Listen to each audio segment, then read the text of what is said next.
Welcome everyone to this session on using Cogniti agents to improve learning, uh, practitioner case studies. Um,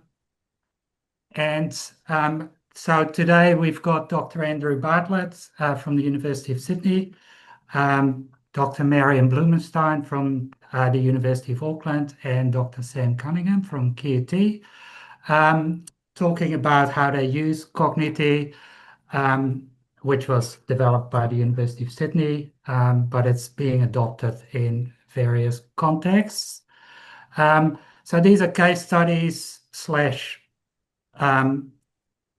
studies, and yeah, each speaker will speak for about 10 to 15 minutes, and we'll have some time for questions. So if you have questions, just drop them in the chat, and we'll see how much time we have um, after each presentation. I will start with acknowledging the traditional owners of the land from where I am presenting, which are the Turrbal and Yagara people.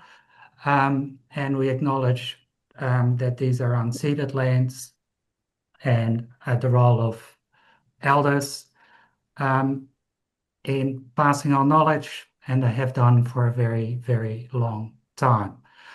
All right, I'll stop sharing and I'll get Andrew to share his screen. And in the meantime, I will introduce you, Andrew. Dr. Andrew Bartlett is a pharmacist with 25 years experience as a pharmacy owner and 10 years experience as an education-focused academic at the University of Sydney. He completed his PhD in April 2026, very recently. Fresh. Congratulations, Andrew. Thank you. With research exploring competency and assessment of pharmacy preceptors. Andrew is Program Director of the Bachelor of Pharmacy and Management degree and Deputy Director of Intern Training. And his research interests include preceptor development, building a resilient workforce, and integrating artificial intelligence into education. Very much on point. So over to you, Andrew. Thanks. Okay. Thanks very much, Hank, and appreciate the invitation to come and present. As it says in the bio, I'm very much involved in the pharmacy management sphere, and I guess for context, the pharmacy degree is 4 or 5 years, depending on which version you take. And so a lot of that is very science-based. And then the students come to me and they're talking about management. And we go from sort of a very exact science to a very inexact science. It is often something that students find a little bit challenging to adapt their mindset to, and they're very new concepts. So I've found it really useful to have Cogniti as a tool that I can use in the way that I teach in the classroom, and also how I support students in their learning. So if I can start just with using the Cogniti tool itself as an agent that I've created. The pharmacy management agent that I've created, we use it a couple of different ways.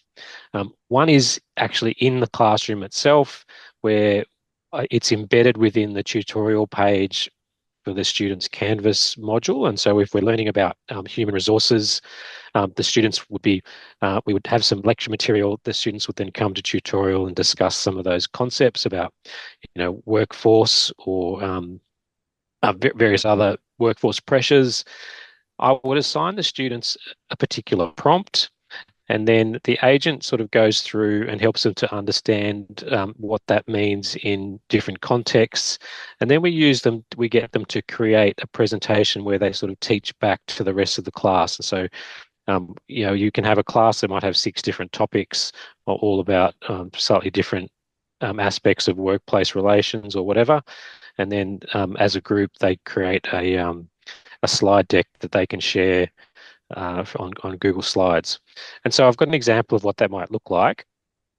And so here's where we're talking about pharmacy employment environments, and then the students might be allocated something like aging population or our development of pharmacy services or competition for labour, and then they plug that prompt that they're allocated into the Cogniti agent, and they have it get an interaction. Sorry, one too many. A little bit like this. So the prompt that they're pasting in would be, I would like help understanding human resources and local workforce, wanted to explore the impact of competition for labour in different contexts like regional or metropolitan. And so there's a lot of back and forward with the agent to help them understand what the implications of that might be. And then they get the opportunity to, I would allocate them a particular pharmacy in a geographical area, and then they do a little presentation on that. So, how it relates and how it may be different in different geographical areas. So that's been really useful for them to help understand how these concepts are applied in real world situations. We also have it set up as an exam prep tool, and there's all of my lecture resources are in there. The Canvas pages are all part of that, the resources that it uses, and the students can then sort of talk through topics that they've found a little bit difficult, and then get some practice questions, either MCQs or it also helps them to generate some short answer questions with some feedback as well. And so I'll come to this slightly at the end, but this is really useful to see how students are preparing for an exam, and you can really see how the usage escalates just before the exam, and you get some valuable insights on the topics that they're finding difficult with the Cogniti tool. So outside of management, we also use it for things like developing OSCE cases, which are therapeutic, objective, structured, case competency-based, I guess, cases where in an exam setting we might have to do 200 students, and we might have to do multiple sessions. So there's a lot of cases that need to be generated, and we can use a Cogniti agent to help develop those cases. And here we're doing so it's a cardiovascular case, and it's presented me a number of options. I can choose which option I want to develop a little bit further. It'll give me patient information. It'll give me full medical history, including laboratory results, and then present me the materials in the format that I've asked it to, which in this case is like a patient chart. And so we've got a full medication history here. That's what we would use in the exam. And then what we expect the candidate to do, and also then an examiner guide. So what we would expect for the different rubric items when we're doing that structured exam. And so that's a really useful thing for us, because creating pharmacy cases is really quite tedious. So these would all also go through a peer review process, and so that we've got making sure that they're robust and we can rely on them. So then this is the next section, which is really what I'm quite excited about, and it's the Cogniti mini apps. And I'm not a coder, so having a tool like this which can create something for me, and it's an iterative coding process. So it gives me, I think this risk assessment app, I think this is version 18 or 19, and you can get an output. You can see a preview of it as it's building, and then in plain English I can ask it to adjust certain things or change the way it's doing things. So if I just talk quickly through this one, this is risk assessment is something that is quite challenging to learn. There's a lot of judgment involved. You have to think through lots of different things. So in this exercise in our tutorials, previously we would have done this on paper, but this is we have used this in class, and the students find this really valuable. So I can ask them to look at a particular service. So in this case, we're looking at a pharmacy delivery service, and then describe what it is, and then we start to think about the risks that might be involved. And so in this case, I've just put in that we're going to have a car, possibly a risk might be having a car accident with some minor injury. And then I'm going to classify that based on the likelihood or the severity. And then I need to justify why I've rated it like that, and then put in a risk mitigation plan. I can re-rate it then based on my risk mitigation plan, and it will give me a summary. Up to the the assessment trainer, and so the assessment trainer has been set up there, and I can ask it something like review my calibration to whether I'm calibrating it appropriately, and it will give me some feedback, and I can go back and add things to it. And so this has been a really useful tool. This is the second year that we'll be using this. Second run, we use it in first semester, and I can then get the students to download that and also present that as or submit it as an assessment or an assignment. So that one's been working and working well, and the students really enjoy it. The next one that I'm just still working on, and I'm hoping to trial it next week, is a recruitment simulator where it presents a number of pharmacy scenarios. It'll then present a number of candidates that have been, and it's got a profile for each candidate. And my job as the student is to then rate those candidates according to their strengths and weaknesses, and then decide which one I might hire. And so once I've decided how I'm going to hire them and provided some justification, then I've got to build an induction process and a training plan, and then it runs a simulation over their 3 month sort of induction process or provisional process. And so at the end, it makes a decision about whether the person stays or goes, and gives feedback on whether or not they felt like they were supported, inducted. It tells me whether I covered all the technical aspects of induction, or the social aspects, or the clinical aspects. And so I'm hoping this is a good way of getting students to think through some of the processes that you might go through in making decisions about recruitment, and having robust recruitment processes in place. And then finally, I just wanted to show you some of the insights that I get from the Cogniti tool. So, for example, this is the risk management tool, and in the insights there, it can give me a summary of the types of risks that students are identifying, other things that might be giving whether or not students carry through to the end. And in the initial iterations, it was a little bit too tedious, and so students didn't quite get through to the end. Making it a bit more interactive and a bit more fun meant that students are completing it more often, and that's been helpful. For my pharmacy management tutor, it gives me a summary of the top topics that students are asking about. And that really helps me with my teaching, particularly as it leads up to exams. I can really understand some of the things that the students are not understanding, or that they might want further clarification on. We have a couple of touch points throughout the semester, so I can put on different Q&As if people have got really questions, and I have a bit of a heads up about the things that they're not really grasping yet. But that, as far as this one goes, we started doing this as a I guess a co-designed tool. So I co-designed it with my pharmacy students about 2 years ago, and get feedback from them regularly about whether it's doing what it should be doing, and whether the students are finding it useful or not. And overwhelmingly, the feedback is that it's a positive tool to use, and they find it a valuable thing. So I guess that's really my presentation, and I'm happy to take any questions if people have got some questions.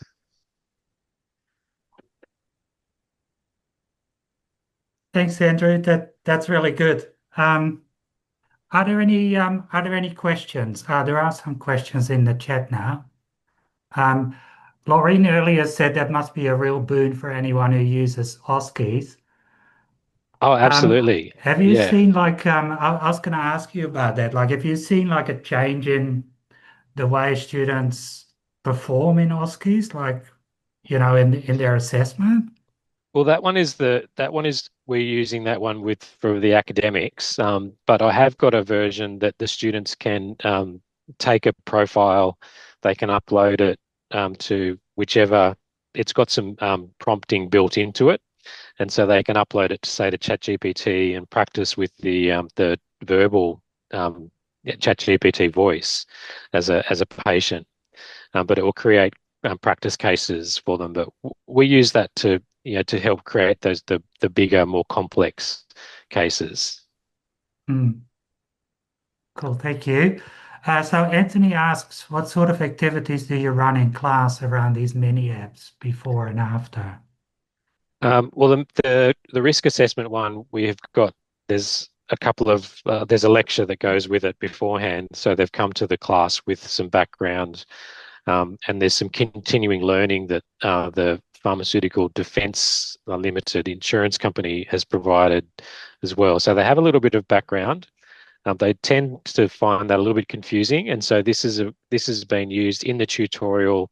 Again, it's embedded into the Canvas page, and so it's one of our class activities. And the students will do it. We'll talk about it as they do it. They'll ask the AI for some refinement. And generally, a lot of the refinement is about how they've either underestimated or overestimated a risk. And actually, the number of risks is a common thing. They'll often not think through all of the risks that might be involved. So it's been good. And then we have a placement where the students do a come back from placement with a project that's based on their placement site. And one of the things they need to do is a risk assessment for whatever they propose for that site. Interesting. Thank you. We'll take one more question, and then in the meantime, can I ask Marion to start sharing your slides?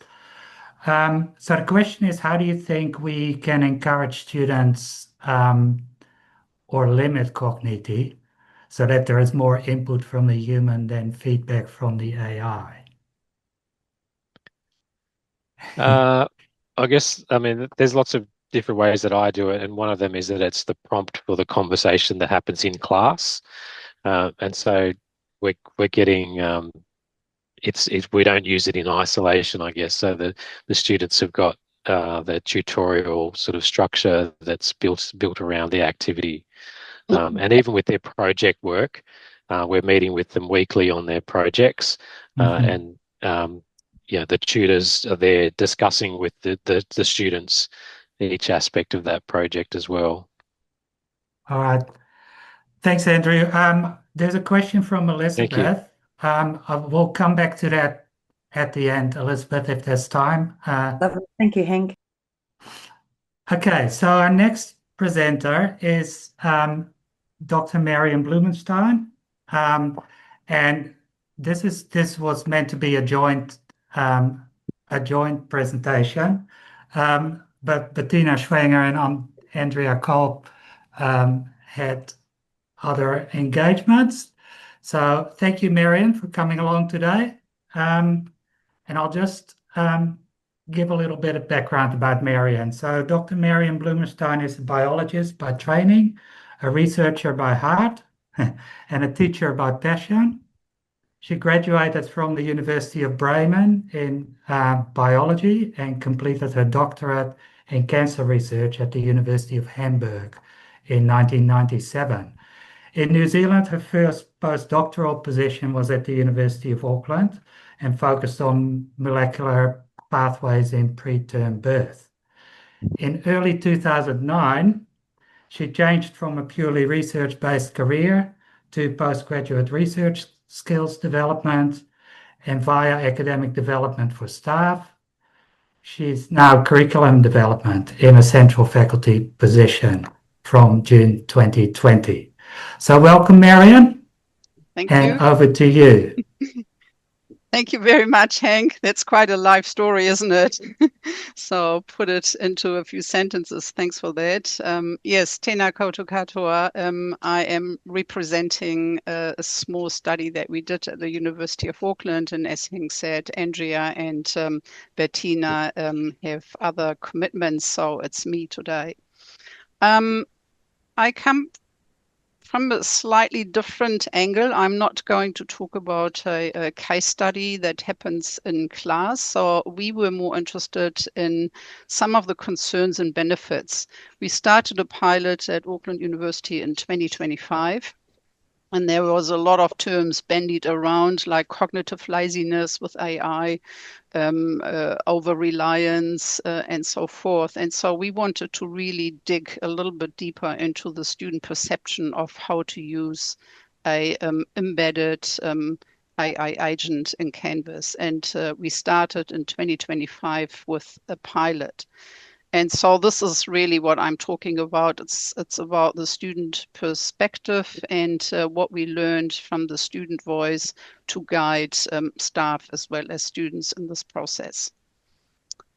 So what we found is that the course bots are used as a structured learning support, but they're used in many different ways. And here's just a couple of examples. They could be used as a course administrator, or they could be used as a Socratic tutor, and some other courses have embedded agents as a debating agent. And so there is many different uses and purposes for Socratic, for Cogniti bots, if you want so. So as I said, we started in 2025, and I must acknowledge Steve Leichtweiss from Rangaoa Arco's immense work in this space, bringing staff on board to pilot for the first time at our university in large, very large undergraduate courses reaching about 3,500 students. And then in semester 2, that was expanded to about 18 courses and reaching way more disciplines across all of our faculties, and also level of study from foundation to postgraduate. So it's a big chunk of work, and Carlos here as well. There's a lot of work that goes on behind the scenes, onboarding staff, helping and supporting them to get it right in their courses. So what we did is we had some questions, and these questions really came out of the literature. As I said before, students are over-reliant on AI, so they are offloading their critical thinking and so forth. And so we really wanted to know, can embedded AI course agents enhance students' critical engagement? Does it hinder or support metacognitive skills and iterative learning? And also, does it enable any higher order cognitive skills and creativity, or is it a hindrance? So what we set out to do is, did that forward? Oh, here we go.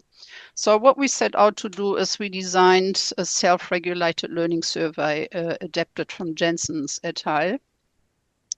And so we had more than 500 student responses from that. And we analyzed it using descriptive stats. And also big thank you to Professor Jason Stevens in the Faculty of Arts and Education for doing a confirmatory factor analysis so that we got a good handle on some of the survey items. We also followed that up with student discussions, having about 4 to 8 students per group. And we did thematic analysis using Brown and Clark's methodology. So what we found is that there are many different reasons for using Cogniti, and that is not surprising because the bots were used for different purposes and intentions in the different classes. But what was really interesting, I mean, I know it's a busy table, but if you have a look at the semester 1 versus semester 2 comparison, the way students ranked the reason is quite different. And you can see that in the first years, a lot of students in first year were kind of shy to ask questions in class, so they used the bot for after class clarification on their thinking. Whereas this is kind of a bit more on the back burner because we had a larger sort of spread across different studies There's different level of studies from year 1 to year 3 in undergrad and also 3 postgraduate courses. So there is a shift in how students use embedded agents depending on their level of study and also discipline. We found some differences. So there were also quite a few students who did not engage, about a third. And the reasons they gave were they had confidence in finding their own materials. They preferred the recommended course resources, also very unsure about academic integrity. And there was a big part of the reasons AI output led to confusion. So this is just quickly to show that 7 of the 15 items that we actually had in the self-regulated learning survey supported a metacognitive deep learning indicator. So we did that, or Jason Stevens did that for us. So that was kind of encouraging that students don't just offload, and there is actually some metacognitive skills development going on. Now, in the discussion topics, there were broadly 4 main themes: what students found positive or negative, what they want teachers to do, how they can be better onboarded, and some of the design principles for AI bots. So some of the benefits were that students used it quite actively for recall and retrieval practices. So that was encouraging to see. And also there were quite a lot of students who mentioned that it enhanced motivation. So they could just keep going, they said, because they were given some incentive that didn't sort of meet roadblocks where they didn't understand a concept. They could just keep asking the Socratic bot until they actually got it. So I thought that was pretty encouraging. But on the other hand, there are challenges. I mean, everything has a sunny side up and a dark side to it. So students really commented on the frustrations, especially Socratic bots. You're caught in the loop. So because you're not given an answer or an output, so you have to keep going back to where you started. So that may have already changed from the technical perspective. Quite a few actually questioned epistemic authority, especially the first years. They were really asking, what if I get an output from this bot that's applied to me in my course, and I get it wrong and I have, a bad test result because of that? So what students wanted teachers to do. So some of the recommendations were keep it consistent, have the agent in one place across the courses, don't have them, in different places so that they study, say, across a degree or a major, and one course it's here, another one there. Also be explicit about privacy and provide some guidance on where is it permitted and where is it not allowed. And they should not be compulsory. They should be a supplement to or a learning aid. One big thing that came out is that there was not a fear, but a concern that these AI course bots would now replace human interactions. And so they were quite strong on that one. They did not want this as a replacement for tutor-teacher discussions and pop-in assistance. So the design principles should be choice, accessibility and inclusivity, and tailor to the context with clear purposes and intentions, and not replace human connections. Now, this is from the latest Education in the Age of AI Green Paper from the University of Sydney. And Andrew, you may know about this paper already.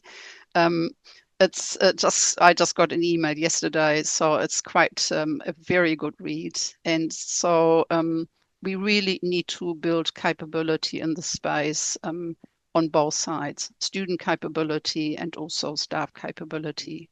So for the students, develop AI fluency, not just AI literacy. It's basically digital literacy, evaluative judgment, and also independence and responsibility of use.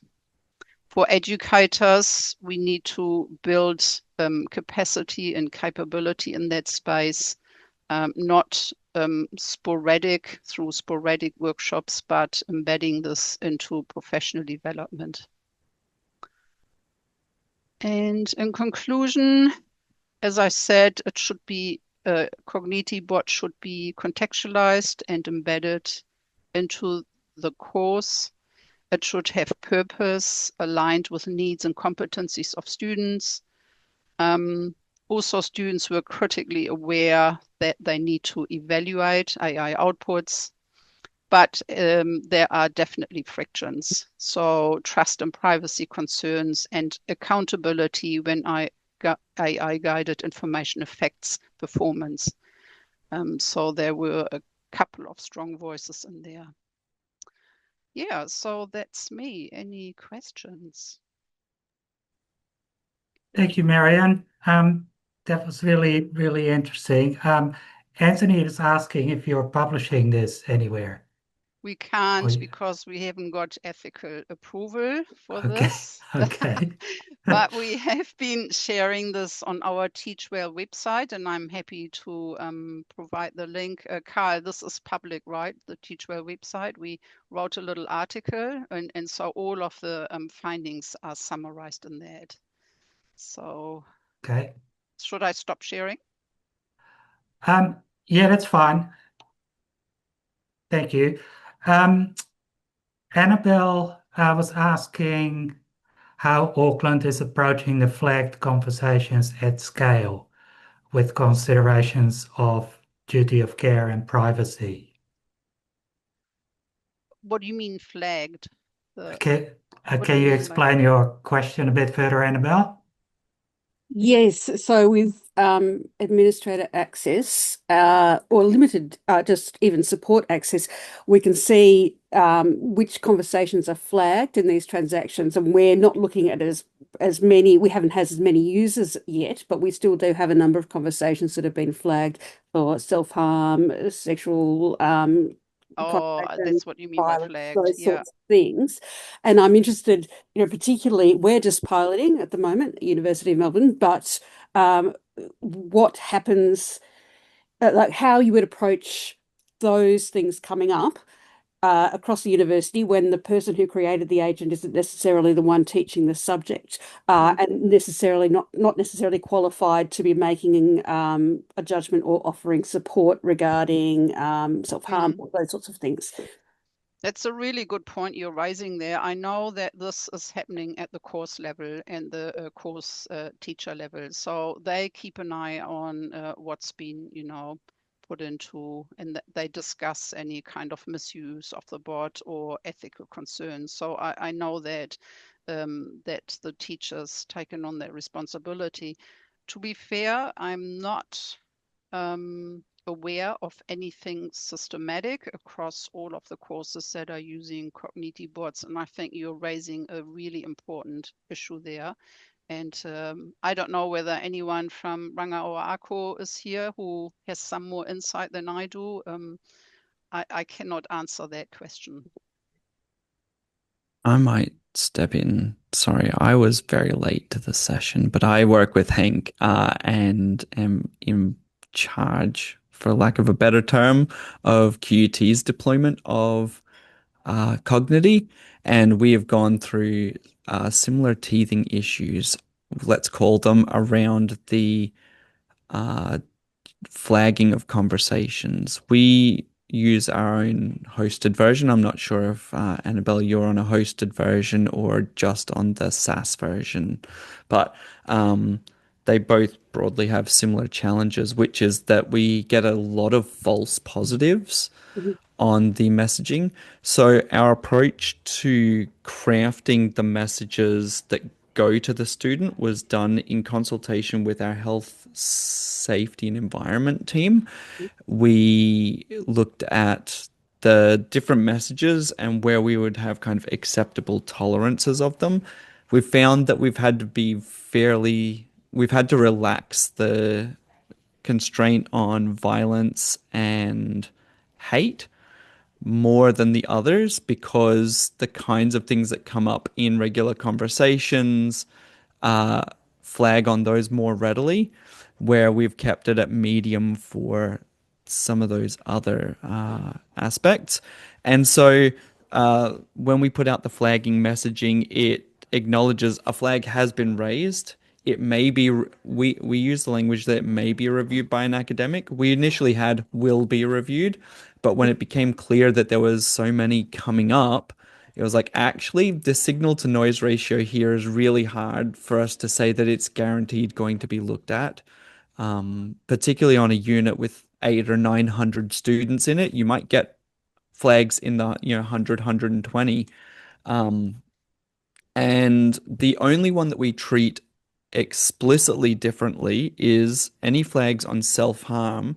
So I should say the flags that are not self-harm, we say this may have been flagged for this kind of content.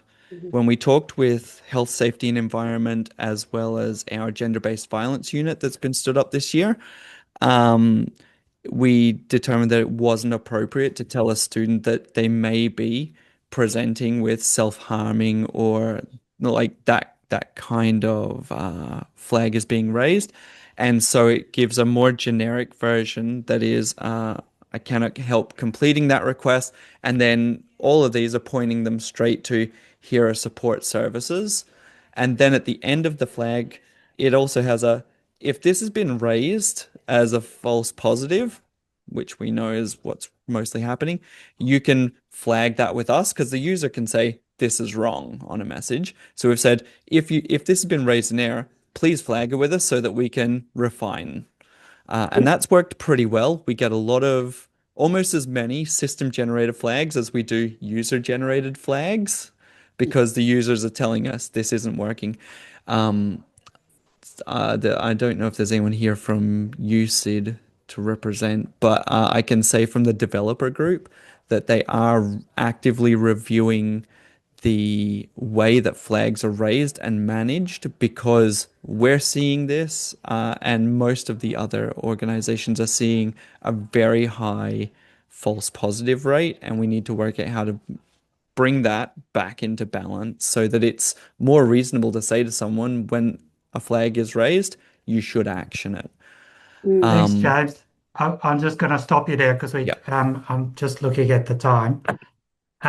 We might come back to this towards the end. There's one more question, Marianne, from Karen Dempsey, who's asking what sort of cognitive training do students have access to, or does that sit with the course lead using Cogniti and their program?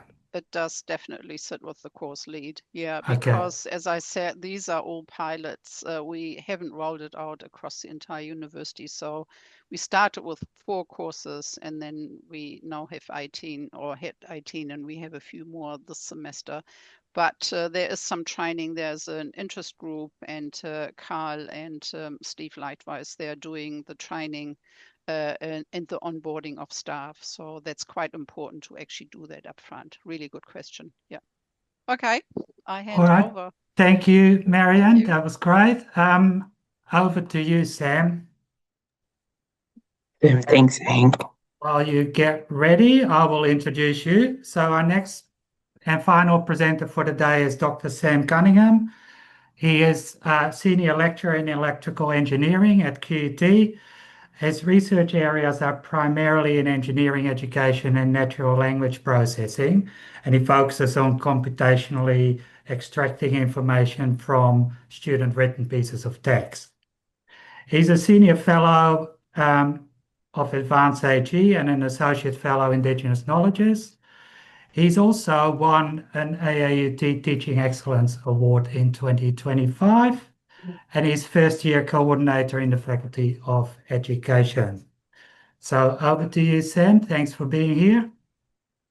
Thank you so much, Hank, and thanks everyone for joining today. I wanted to share a little bit about some Cogniti agents that we've used and deployed for 2 years now in core first year engineering undergraduate unit. I just want to acknowledge as well Jenny James and Stephen Kickbush, who are two learning designers here at QUT. They supported a lot with the development of these agents and the testing as well. So to give you a little bit of context about the unit and what's sitting around. So the unit that I coordinate or run is called Engineering Design and Professional Practice. It's a large first year unit. It has about 1,200 students that go through it in semester 1 and then 200 to 300 in semester 2. And it's basically the first unit that students take part in their engineering degree, and it's a bit of a high-level introduction. What is engineering? What is design? What are the different majors?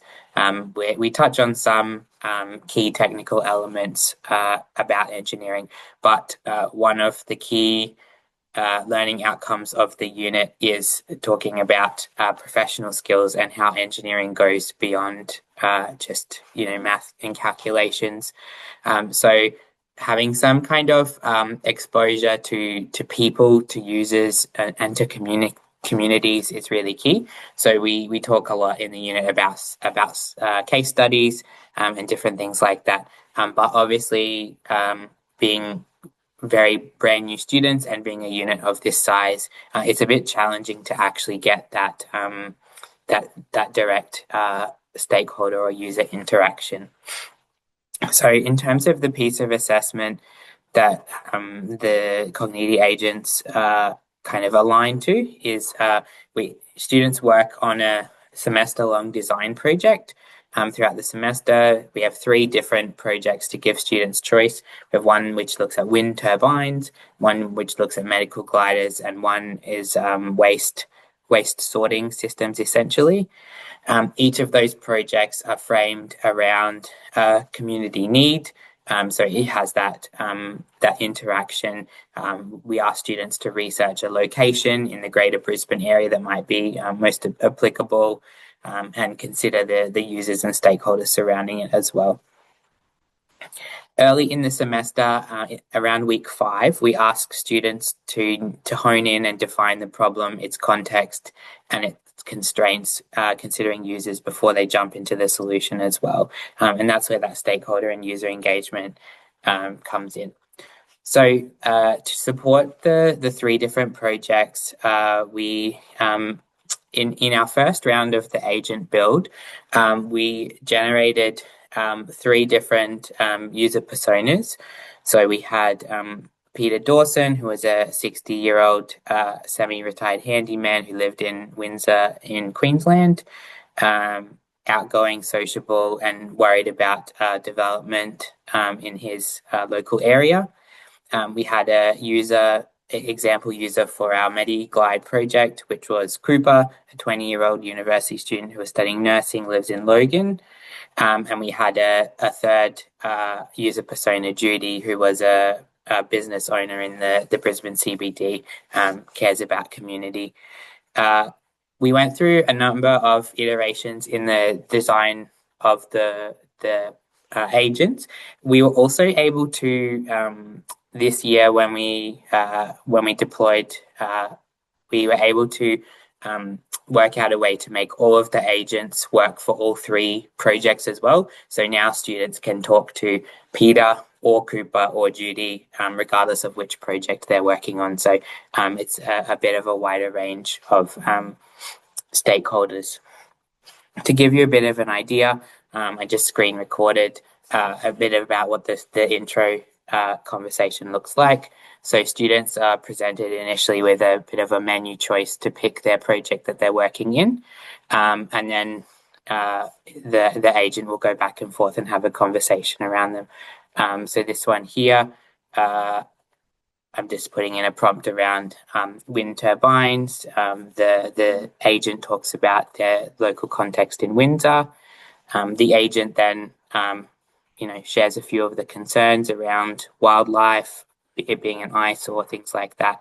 And students can go through, have a conversation, push back a bit on the user if they want, and get some ideas. I'll just speed up the video as well, so they can prompt as well. Can I have more details about what this means for you?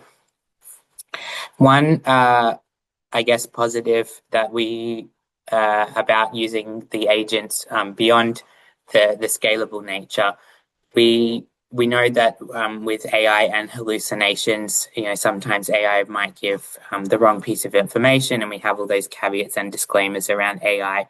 But because these agents for our user interaction context were actually focused on, emulating what a conversation with a real person might look like, we didn't actually mind if the AI gives something that is not a fact or that is untrue, because that might mimic, a conversation with a person in the community too, and its opinions as well. So the accuracy or the precision of the models was not as important to us as basically giving the students exposure to a different viewpoint.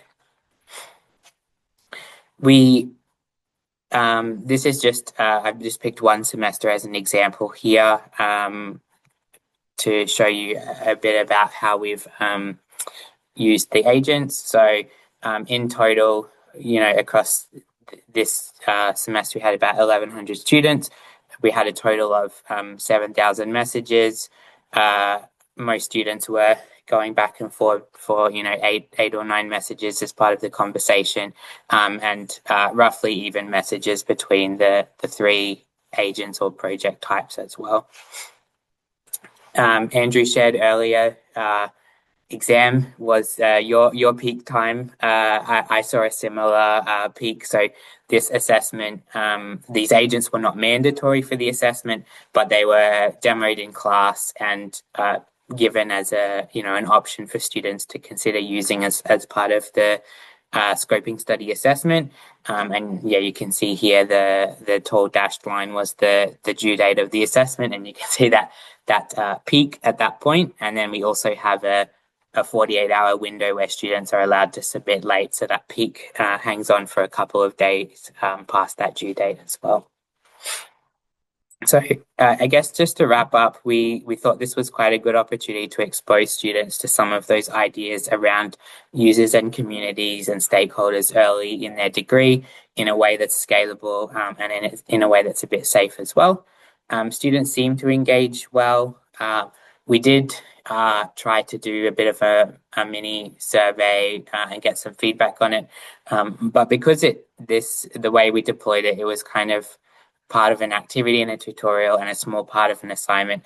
Students didn't spend long with the agents, so we didn't get many responses back from the survey, but we did find that the time that they spent with the agents was useful for their assignment as well. And then obviously part of our review cycle to think about how we might bring in different types of users and stakeholders as well. That's everything I had to share. Thank you. Thank you, Sam.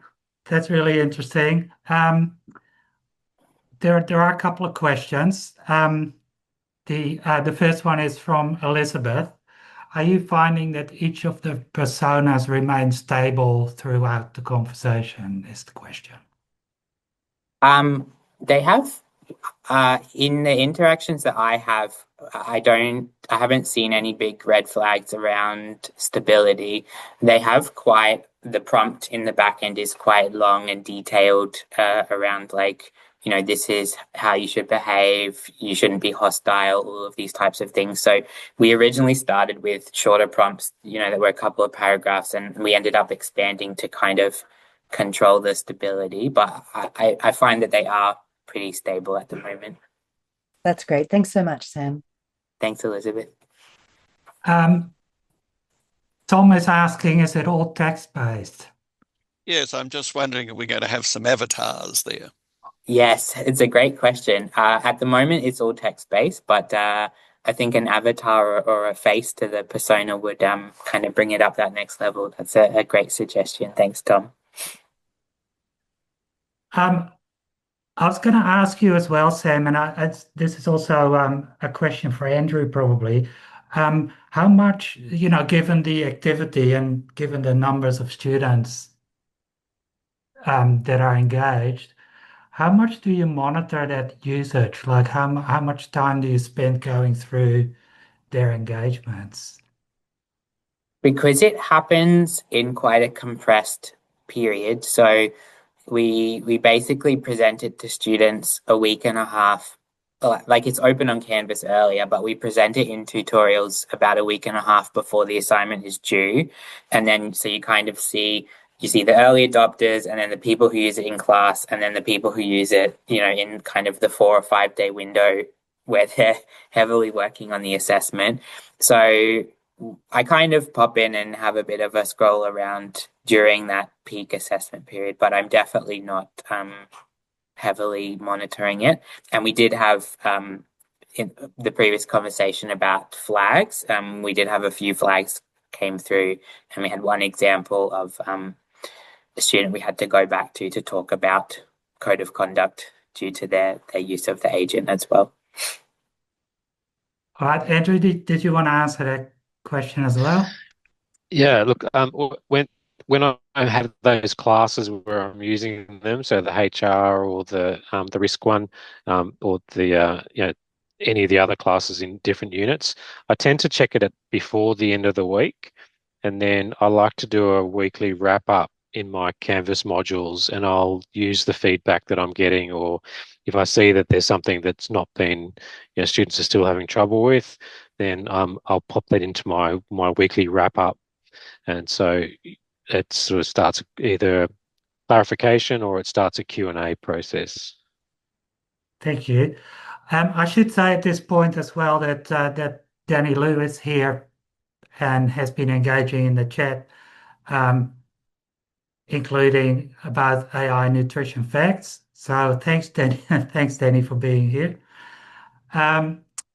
Anthony has a question. Have you made any changes to the agents semester to semester based on student conversations there?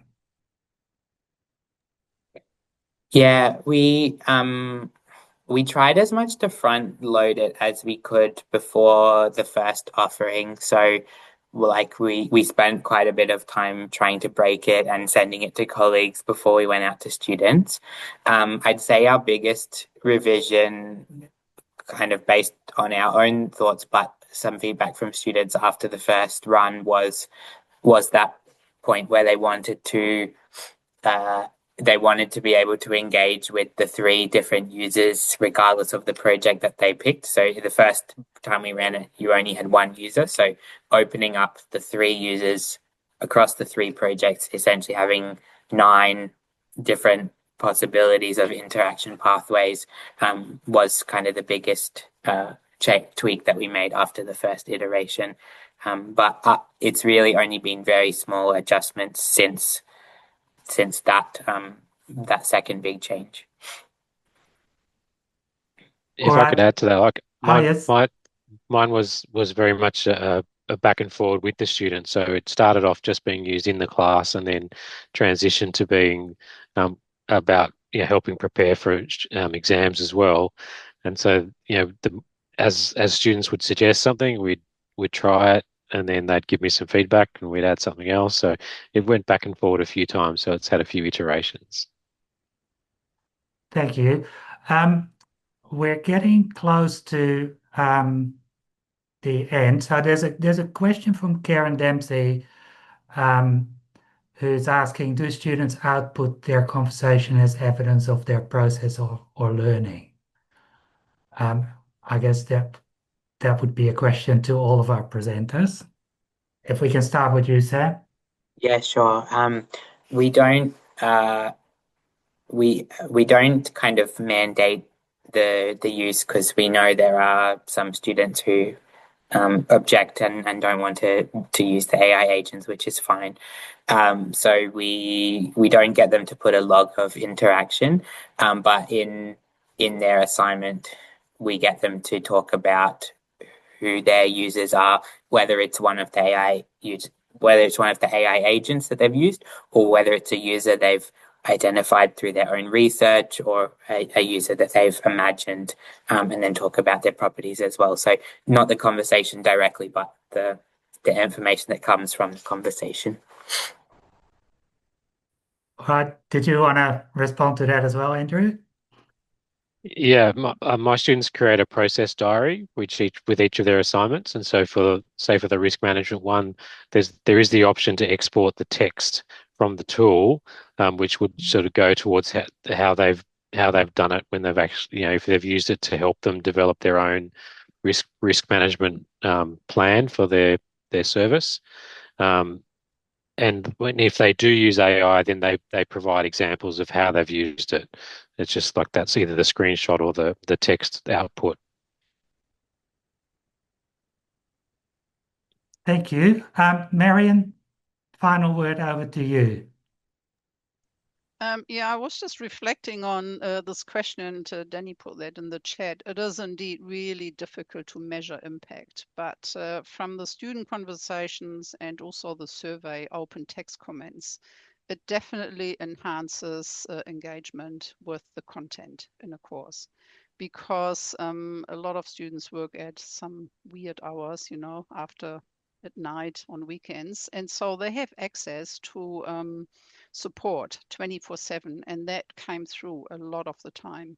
So once they overcome a sticky point or a hurdle, a lot of them said, we just then keep going. Whereas in a normal situation, if you don't have that 24/7 learning aid or learning support, you may just give up or something like that. So I think that could be something one could actually have a closer look at.